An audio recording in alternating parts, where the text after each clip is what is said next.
ahlan Nazri. Assalamualaikum warahmatullahi wabarakatuh. Nama saya Nur Humairah binti Tajul Ashki. Assalamualaikum warahmatullahi wabarakatuh. Nama saya Nur Nadia binti Cikgu. Kami dari Pindu.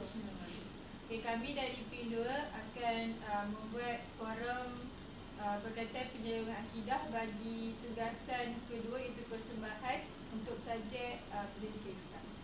Bismillahirrahmanirrahim. Assalamualaikum warahmatullahi wabarakatuh. Salam Malaysia Madani. Hadirin sekalian, sebelum kita mulakan forum perdana kita pada hari ini, sudilah saya membaca serakat pantun.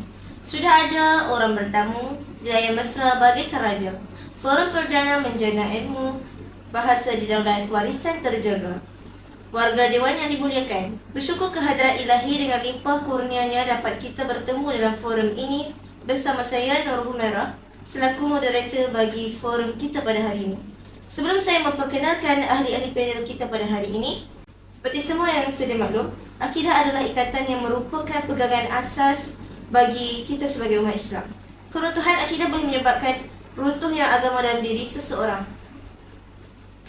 Mutakhir ini timbul pelbagai ancaman akidah yang menyerang umat Islam, sama ada daripada luar ataupun daripada umat Islam sendiri yang berusaha menyeleweng akidah dan kepercayaan masyarakat. Seiring dengan maudu kita pada hari ini, penyelewengan akidah dalam kalangan umat Islam serta langkah-langkah pencegahan dan pengukuhannya. Sebelum mengupas topik ini dengan lebih lanjut, terlebih dahulu, sudilah saya memperkenalkan barisan ahli panel kita pada hari ini.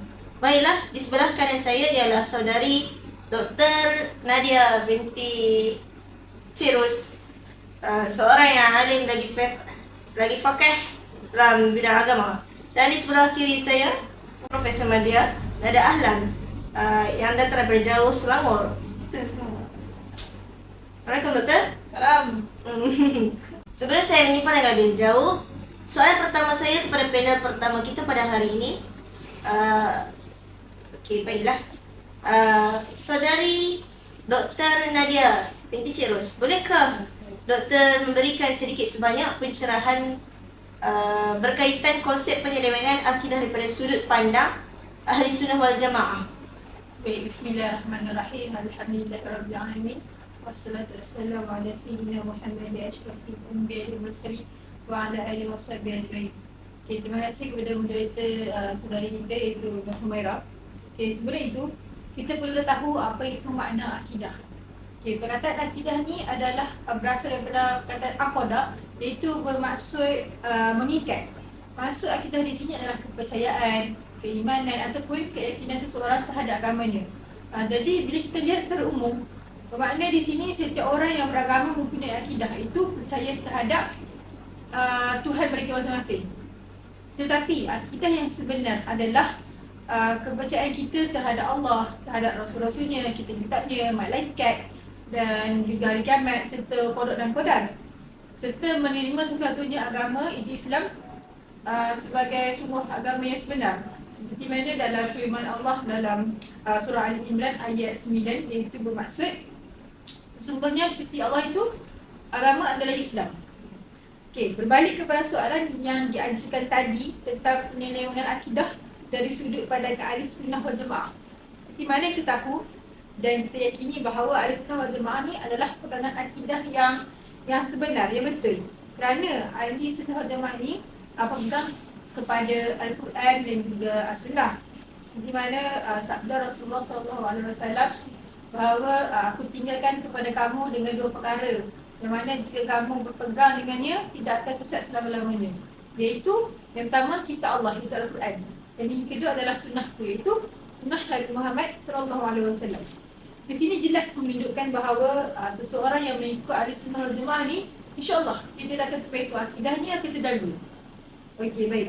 Kalau kita tengok contoh akidah yang seleweng, salah satunya adalah Al-Darah Yahfid, iaitu diasas oleh Arifin bin Muhammad, yang di mana kesesatan yang dibawa oleh ajaran ni salah satunya adalah mengatakan bahawa Al-Quran yang ada sekarang ni sudah tak betul.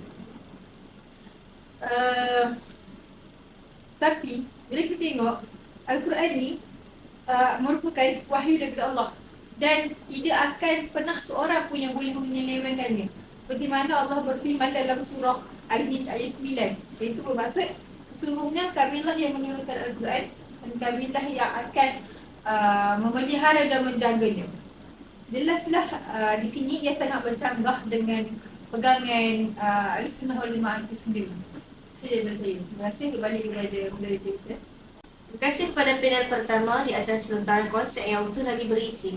Sebentar tadi panel ada menyatakan bahawa akidah merupakan keyakinan yang teguh kepada Allah Subhanahu Wa Taala, iaitu berpegang kepada rukun iman, rukun Islam. Dan seseorang itu tidak akan sesat jika dia berpegang kepada akidah Ahlussunnah wal Jamaah, iaitu yang berpegang kepada Al-Quran dan As-Sunnah.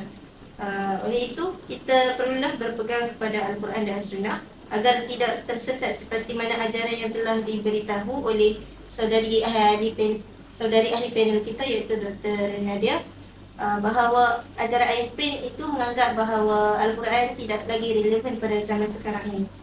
Jadi justru saya ingin menanyakan soalan kepada panel kedua. Prof. Madia Nada Ahlam, bolehkah Prof berikan sedikit sebanyak pendapat berkaitan ajaran sesat yang menjadi isu di negara kita baru-baru ini, antaranya Sihak dan lain-lain yang sesat dan menyeleweng? Silakan Prof.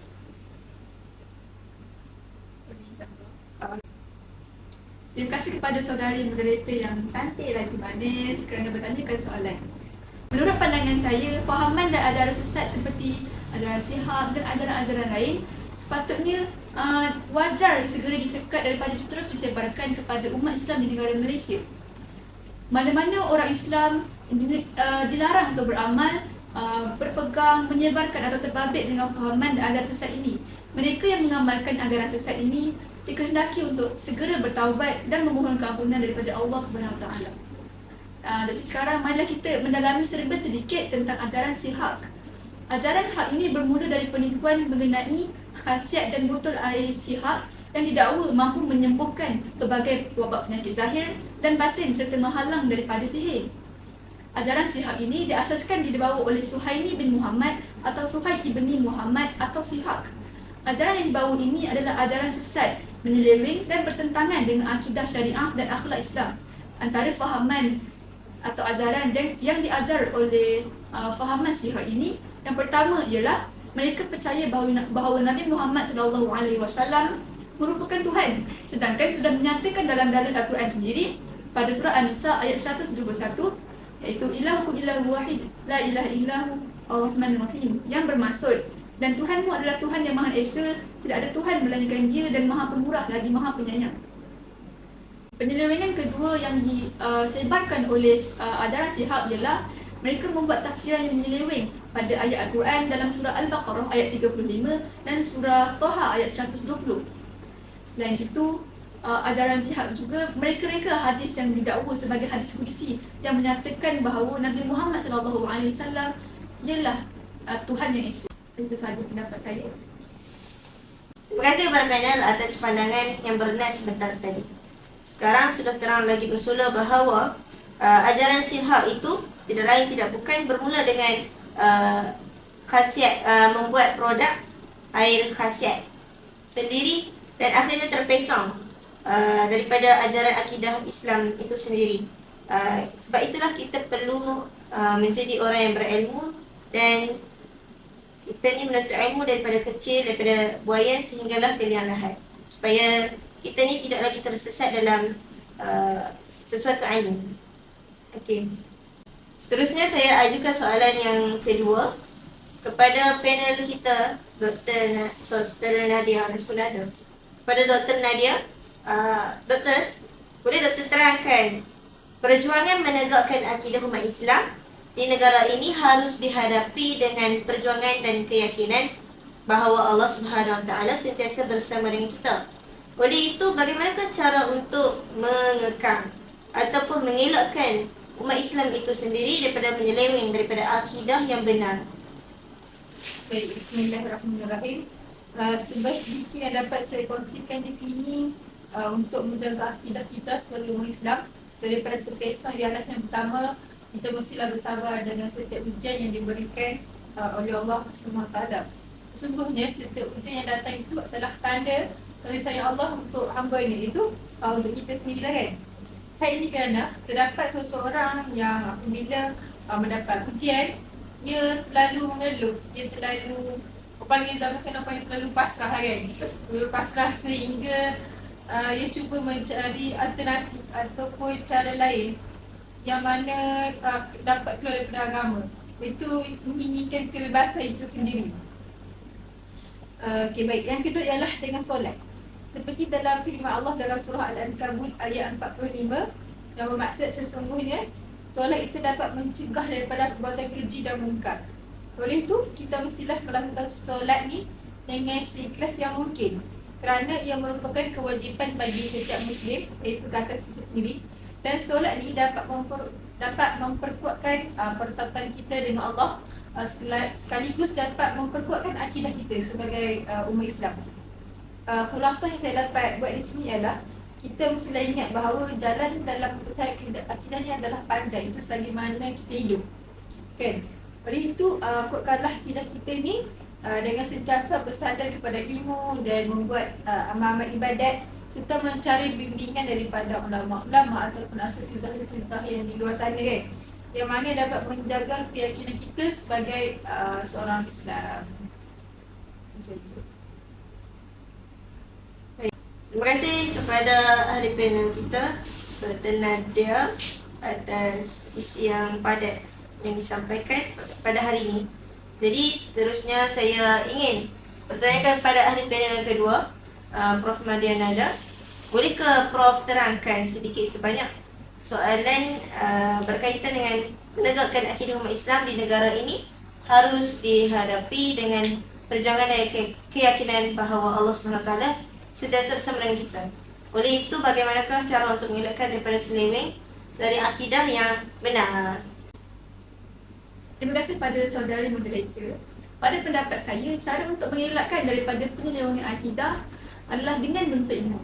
Seperti yang saudara moderator kata awal-awal tadi, kita perlu menuntut ilmu daripada kecil lagi. Memang betul lah, kerana dalam Islam sendiri kata mencari dan menuntut ilmu, pengetahuan adalah suruhan yang wajib dilaksanakan ke atas seluruh individu Islam. Seseorang yang jahil tidak dapat membezakan antara kebenaran dan kebatilan. Kebenaran dan kebatilan amatlah berbeza.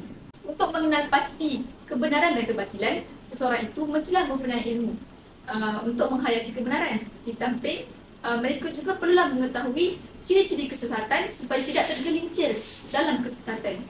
Allah SWT juga telah menyatakan Islam merupakan agama kebenaran, jalan yang lurus dan jalan yang boleh jalan keredaan. Jalan ini mestilah dilalui oleh setiap hamba Allah yang inginkan kebahagiaan di dunia dan di akhirat. Allah juga menerangkan bahawa selain Islam, semua agama lain adalah sesat belaka dan membawa kecelakaan di dunia dan di akhirat.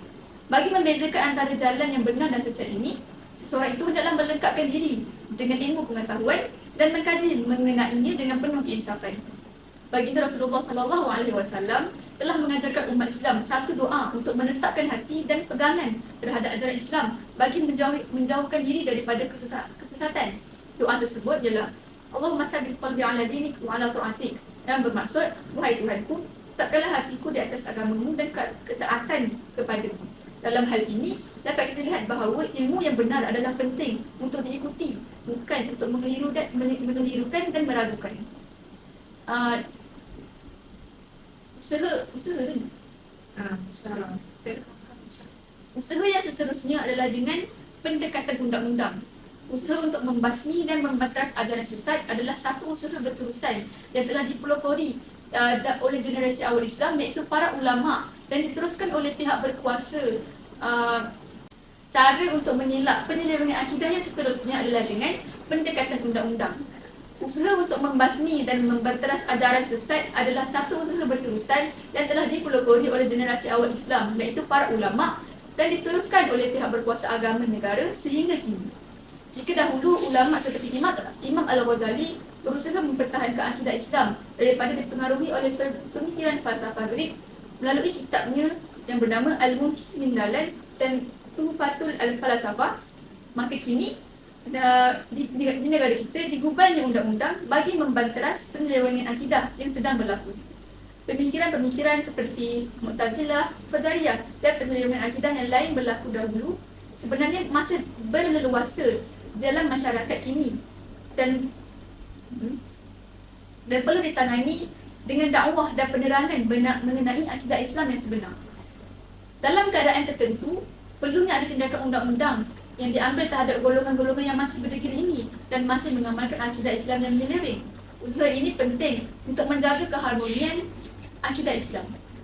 Usaha ini perlu dijalankan dengan penuh rasa tanggungjawab dan bukannya sekadar memenuhi kehendak undang-undang sahaja. Tak dapat dinafikan bahawa ajaran sesat, pengikut ajaran sesat boleh didakwa di bawah enactment kesalahan jenayah yang boleh dijatuhkan hukuman jika disabitkan kesalahannya. Tapi apa yang lebih penting dalam undang-undang yang dikenakan bagi ajaran sesat ini adalah bagaimana ia boleh digunakan bagi memberikan peluang kepada mereka yang telah tersesat kembali ke pangkal jalan. Itu sahaja pendapat saya.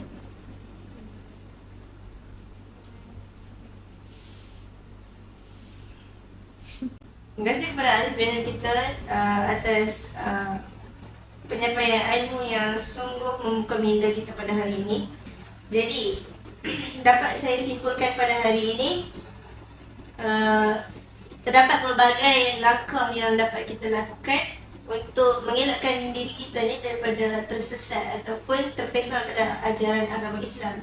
Oleh itu, kita perlulah bersabar seperti mana yang telah disampaikan oleh ahli panel yang pertama kita, Dr. Nadia, iaitu bersabar dengan ujian Allah dan solat yang dapat mencegah kita daripada melakukan kemungkaran, dan menuntut ilmu bagi memberi perbezaan, dapat memberi kita berfikir apakah perbezaan di antara yang benar dan batil, dan mengkaji ilmu agama.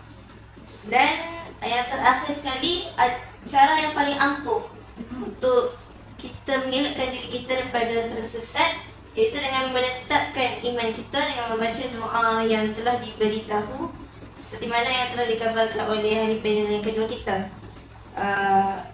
Kesimpulannya, ajaran-ajaran sesat yang timbul sekarang akan membawakan kesan dan kehancuran terhadap individu, masyarakat dan negara.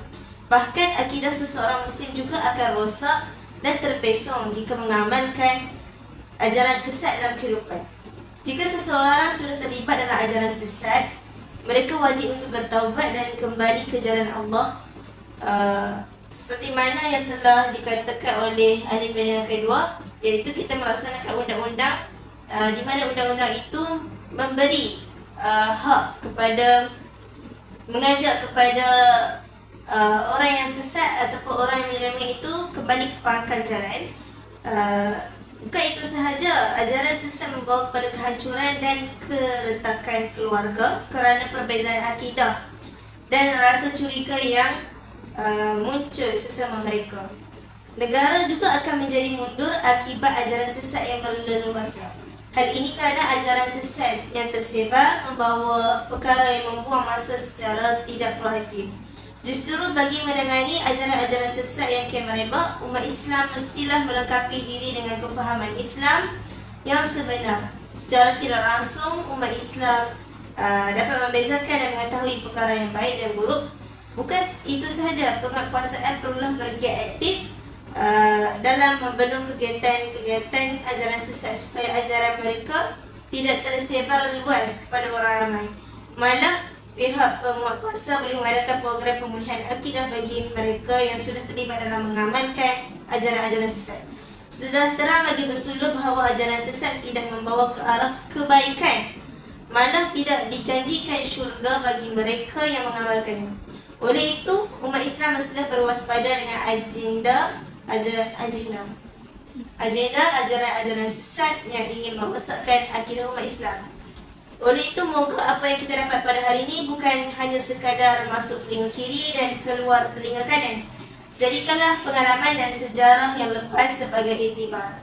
Nampaknya masa sangat mencuburi kita. Saya akhiri forum dengan serangkap pantun. Buah rambutan untuk dimakan, simpan sedikit buat Cik Siti. Salah dan silap harap dimaafkan. Ada jodoh berjumpa lagi. Sekian wabillahi taufiq wal hidayah. Wassalamualaikum warahmatullahi wabarakatuh.